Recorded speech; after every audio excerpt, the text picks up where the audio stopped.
This man has an 8 to 10 year history of killing women all across the country.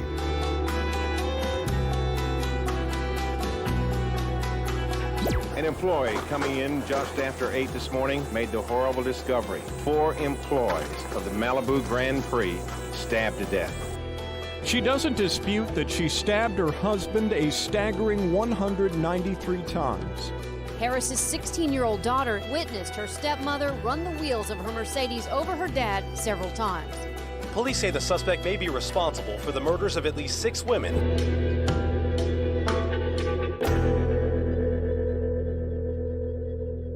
Welcome back, everyone, to another episode of The Evidence Room. And this week, we're talking about a case that made international news and was the focus of more than one made-for-TV special. In 2004, Susan Wright was convicted of killing her husband, Jeff, by stabbing him 193 times in the couple's Northwest Harris County home. According to detectives, Wright tied her husband to their bed, stabbed him, buried him in the backyard, cleaned up the room, and then went to police to file a domestic violence complaint against a husband she already knew was dead. She doesn't dispute that she stabbed her husband a staggering 193 times. And she doesn't dispute she buried him behind the carport of their Northwest Harris County home. Part of the back of the head and the left arm were exposed. But what drove Susan Wright to do it? Was she a battered woman? A young mother who could no longer sit idly by as her husband, Jeffrey, abused her and their 2 kids? Or was Susan Wright just a cold, calculating killer? Now, Wright was originally sentenced to 25 years in prison, but that sentence was reduced on appeal. And today, I am joined by KPRC2 legal analyst Brian Weiss, who also represented Wright on an appeal of her original punishment, correct? Absolutely, Robert. Okay. So let's start with a little background. How long were Susan and Jeff married? They had been married several years. It was a marriage that had its problems like some young couples do almost from the start. Jeff was, as the youngsters love to say, a player. Marriage was not going to tie him down. His roving eye was a problem that ultimately resulted in what happened that fateful night that we're still talking about 2 decades later. The one thing that I think struck me when I'm looking in the archives, we call it the evidence room, but it's the Harris County Trial Exhibit Archive. There were so many pictures of the family.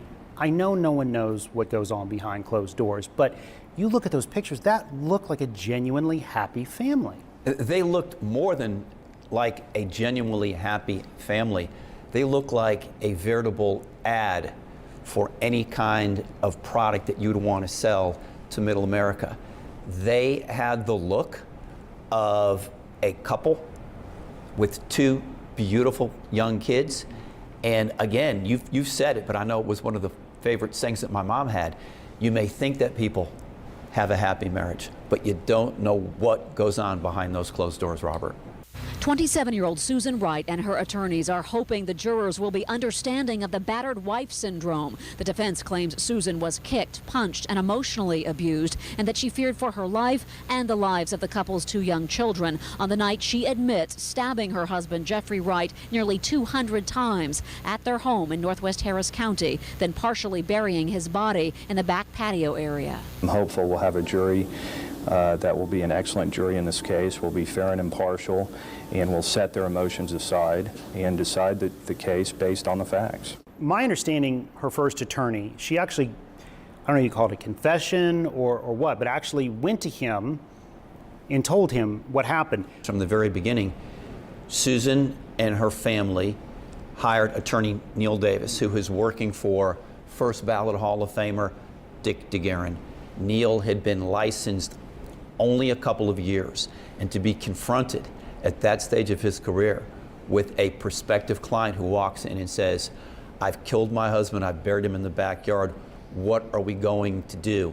And at that point, Neil literally went to the district attorney's office intake division, and for our viewers, that's the division of the DA's office, where generally police officers go to file charges in all kinds of cases. In this case, Neil Davis went and spoke to a veteran prosecutor who was working intake and said, there's something that I've got to tell you. You'll find a body buried in West Houston at this location.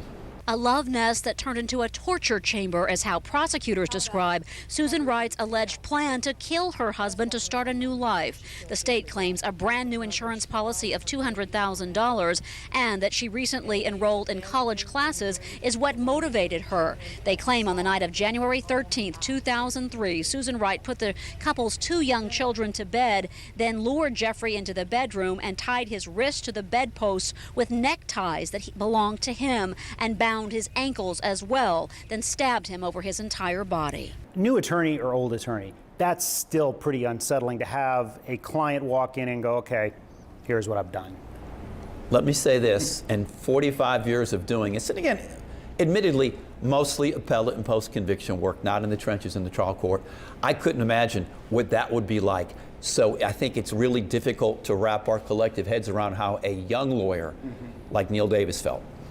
So one of the things also too that's in the Harris County archives is there's the crime scene video that was taken by detectives as well as the crime scene photographs.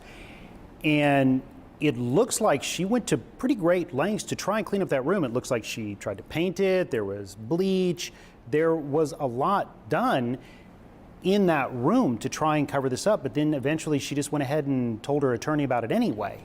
That attempt, successful or unsuccessful as it happened to be, is important if you're a prosecutor, because as our viewers know, if you've ever binge watched Law & Order, Jack McCoy loves to talk about something called consciousness of guilt. It's conduct that a defendant engages in that tells us that he or she knows they've done wrong. Fleeing, lying, covering up a crime. And in this situation, what Susan Wright did in the wake of this offense was textbook consciousness of guilt. Jeffrey was nude. He had all of his clothes off. The evidence will show you that Susan Wright lit candles in the bedroom. This case is not about self-defense. This case is about selfishness. Defense attorneys describe the night very differently.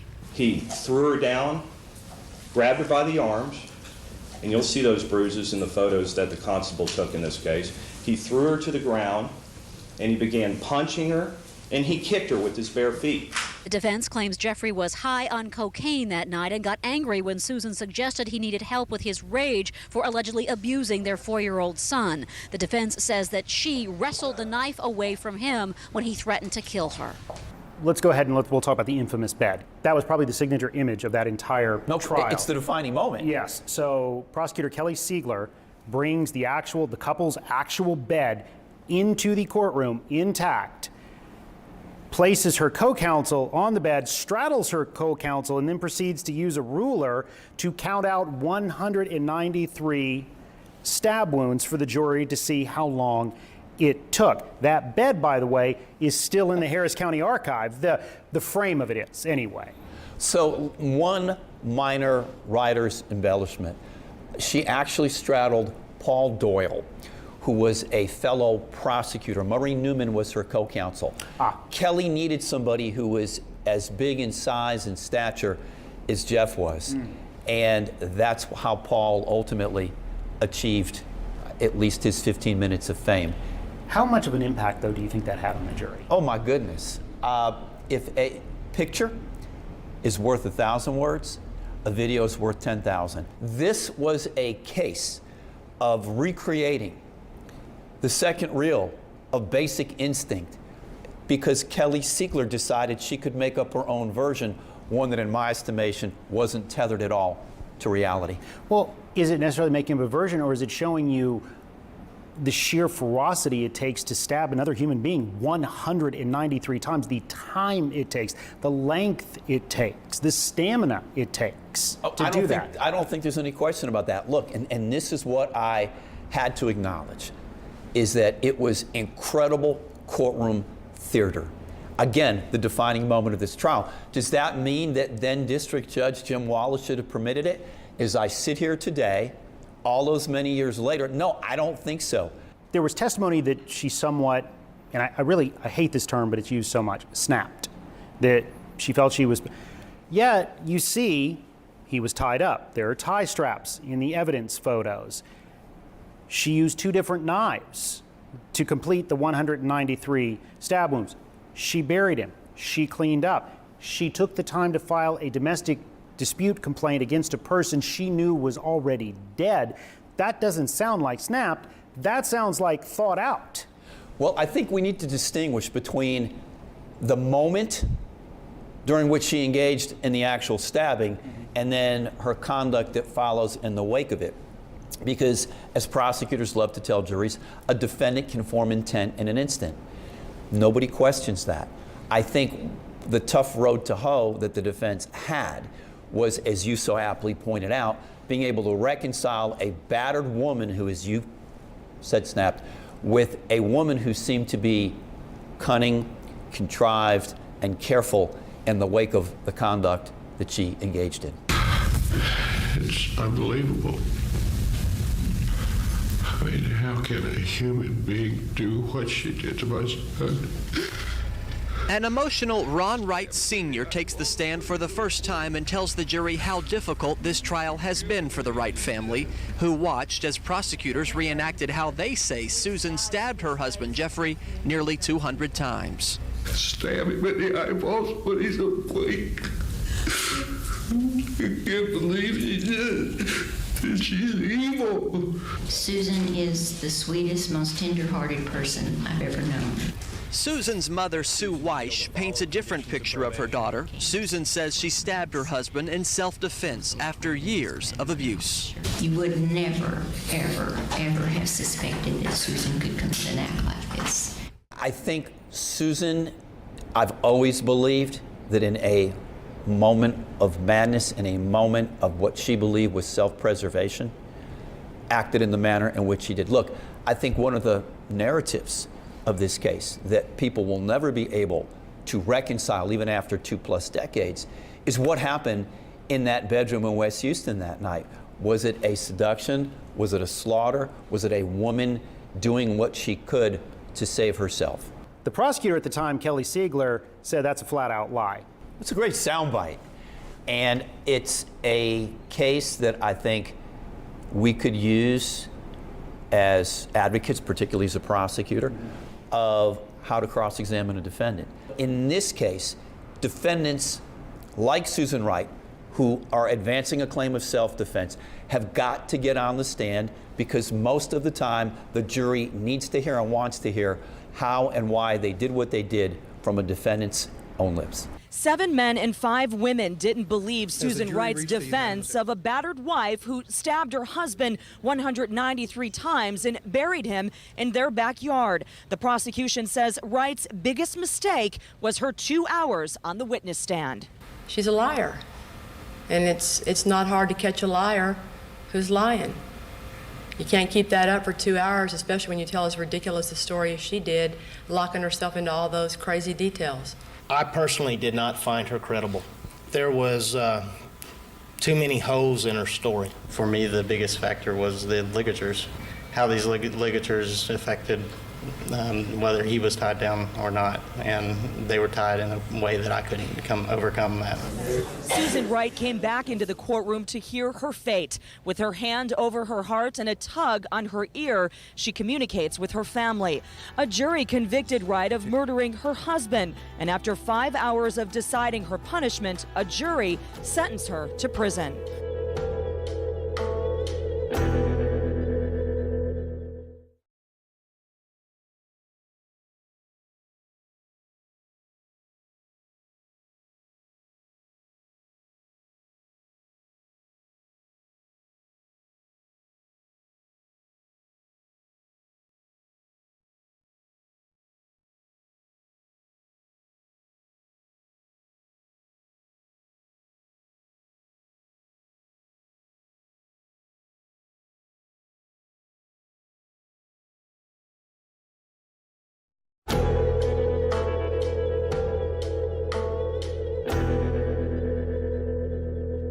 Assessor punishment at confinement in the Institutional Division of the Texas Department of Criminal Justice for 25 years. Susan Wright stands looking stunned. The prosecution team urged the jury to sentence Wright to prison for at least 45 years, but they still considered this sentence just. 9 members of the jury that found Susan Wright guilty of murder took turns telling reporters how they agreed upon the punishment of 25 years in prison. The way we arrived at the 25 years was just a systematic discussion, round table, and we ironed out our differences. We made compromises, which is what is expected. Susan was shocked, disappointed, but she accepts, and she also respects the jury verdict. You filed one appeal of the actual verdict, correct? And that was unsuccessful. But you also filed an appeal of her sentence. On what were the grounds? And again, the primary question in that first appeal was, as we've talked about, the spectacle, the drama, the unfair prejudice of the bed. Filed a discretionary appeal with the Court of Criminal Appeals, lost that.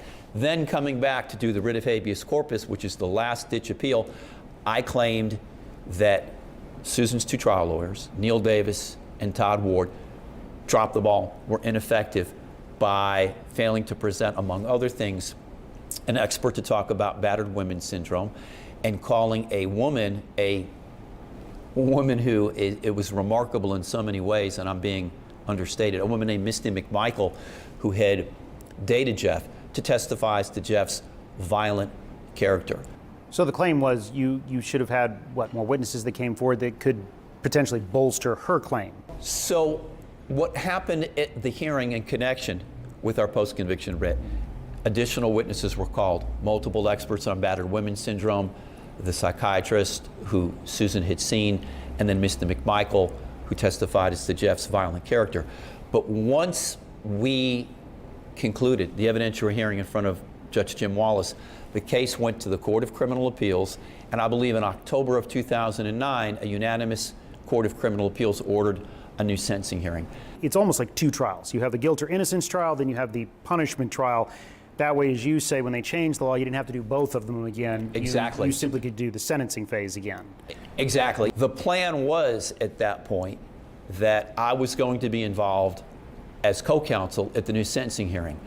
The problem was that it didn't work out the way that I had thought. There were some hurt feelings. There were some allegations tossed about who had promised what to whom. You met with Susan. Multiple times. You looked her in the eye. Talk about those conversations, because at some point you have to ask, okay, you did do this, whether it was an act of self-defense or, as the prosecution said, an act to get a $200,000 life insurance policy. Those discussions had to have been had. What was that like, looking into her eyes, having to discuss that? Well, I can't discuss conversations that we had. Those remain privileged. But obviously, as part of my investigation, I spent considerable time with Susan. And I remember the first time that I met with Susan was in the fall of 2004. I remember it was right around the Jewish holidays.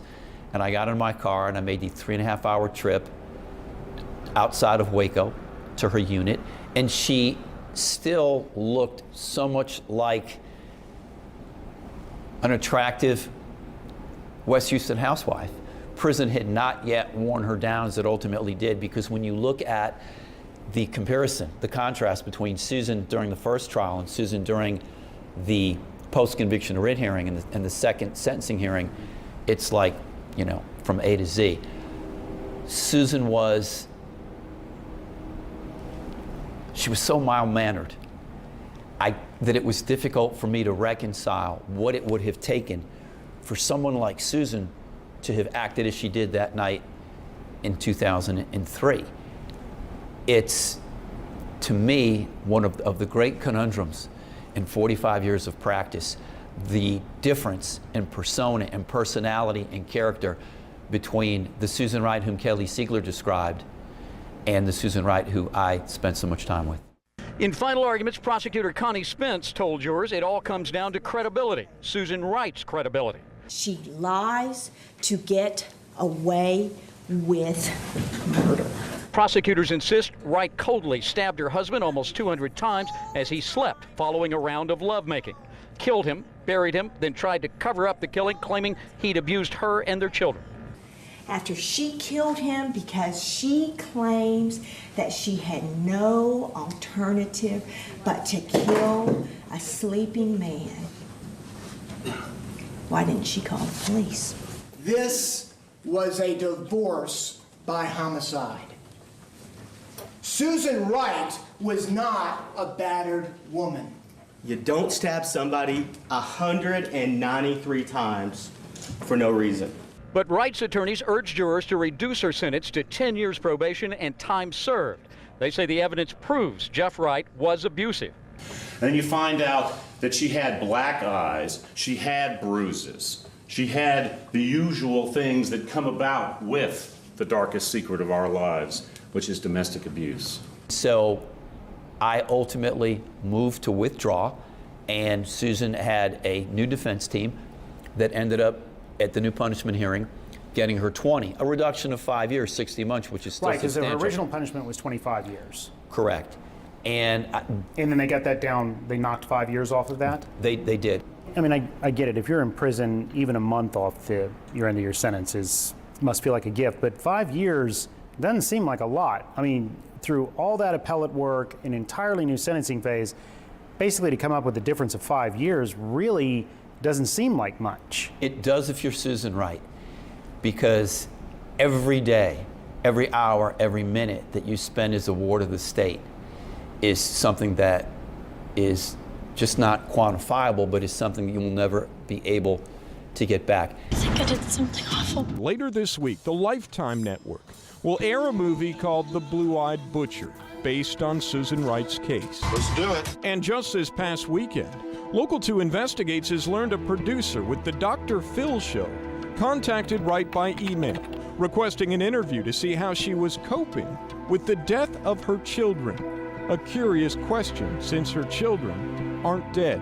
That's the cruelest damn thing you could ever tell anybody, is that their loved ones have been killed. Susan Wright, incarcerated near Waco and now 35 years old, has no legal rights to her children, ages 13 and 10. They were adopted by one of Jeff Wright's family members, and we're told she rarely sees them. But by all accounts, she loves them, misses them, and lives for them. Hearing erroneous news of their deaths and not knowing any better for days, according to our source in the prison system, was agonizing. Kevin Conboy, Jeff Wright's friend, labels it just another bizarre chapter in a heartbreaking case. They're the ones who truly lose. I mean, they lost a mother and they lost a father.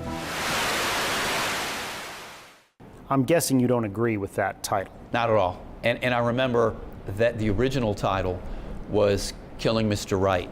I did a movie review, and I remember saying that this movie was so bad on so many levels that it made Showgirls look like Citizen Kane. When was the last time you did speak to Susan? Wow, that's a great question. The last time I spoke to her, as you and I are speaking, was on the day that I withdrew from representing her. How did that conversation go? She was surprised. She was shocked to see that I was withdrawing after having expended as much time and as much energy and as much capital as I had. But it was something that had to happen. That was the last time that we physically saw each other. We communicated in the mail probably 5 or 6 years ago. Susan was coming up for parole and was being unsuccessful. And so she reached out to me and wanted me to write a letter of recommendation to the parole board, which I thought was a monumental ask. And did you? I did what I could to assist her, but what does that mean exactly? What could you do to assist her? I could provide context, explanation from 35,000 feet, and again, filling in the gaps on the canvas as opposed to what the parole board itself might see. And that's the last time that we had any communication. When Susan made parole... Did you support her parole? Yes. Okay. Why? Because I think she had done more than enough time, considering what it was that a jury had found her guilty of, and the amount of time that she had served. I think the concern that Susan had was she would come up for parole, she'd get rejected, and she was going to get what inmates call a serve-all, which literally means you serve all your sentence. And so when she walked out of her unit in Gatesville, New Year's Eve day, I want to say 2020, I believe. Please don't do this to my family. Please stop. Have a heart, please. 16 years after her conviction, found guilty of killing her husband, Susan Wright is home.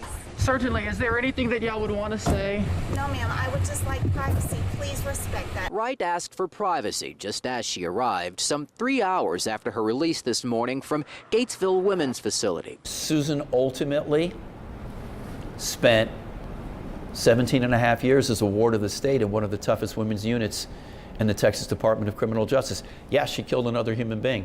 She paid her price, but at the end of the day, I think that no human being should ever suffer the way Jeff suffered.